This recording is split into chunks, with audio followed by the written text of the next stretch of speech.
একজন নারীর শত্রু কিন্তু একজন নারী হয়ে থাকে। কিছু গায়ে পড়া নারী আছে যারা স্ত্রী সন্তান আছে জানার পরও পুরুষের সাথে সম্পর্ক করে থাকে, যার প্রভাব পড়ে একটি সুন্দর সাজানো গোছানো সংসারের উপর, যার কারণে নিমিষে একটি সংসার ভেঙে যায়।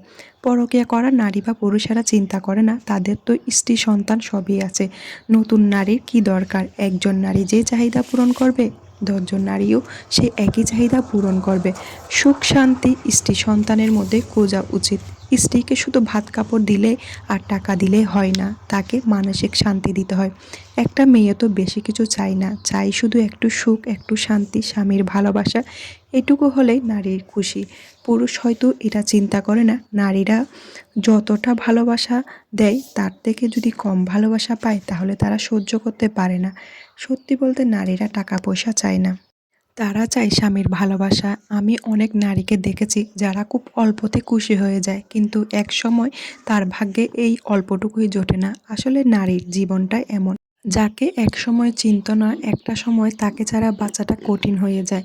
তারা স্বামীকে এতটাই আপন করে যে একসময় তাকে ছাড়া কিছুই কল্পনা করতে পারে না। আমাদের সমাজে এমন কিছু মানুষ আছে যারা অন্যের সুখ কখনো সহ্য করতে পারে না। কিভাবে অন্যের সুখে সংসারে আগুন জ্বালাবে তারা সেটা চিন্তা করে সবসময়। আসলে মেয়েদের জীবনের কোনো নিশ্চয়তা নাই, তারা সবসময় মানুষের কাছে ঠকে যায়। যাদের সবচেয়ে বেশি আপন মনে করে তারাই তাদেরকে বেশি ঠকায়। মানুষ মেয়েদের জীবনটা কেন এমন বুঝি না। আল্লাহ তাআলা মেয়েদেরকে আরও বেশি শক্তি দেওয়া দরকার, যেন তারা সকল পরিস্থিতি মোকাবেলা করতে পারে। একটা জিনিস বুঝেছি, যারা সবথেকে বেশি ভালো তাদের সাথে সবসময় খারাপটা হয়, কেন বুঝি না। আসলে ভালো মানুষের হয়তো কদরটা খুব কমই হয়, যারা খারাপ তারাই সবসময় জিতে যায়, ভালো মানুষরা ঠকে যায়।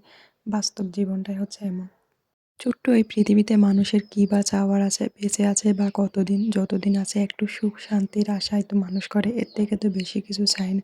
কিন্তু মানুষ সেই শান্তিটাই পায় না, অকালে এই পৃথিবী ছেড়ে নিজেকে চলে যেতে হয়।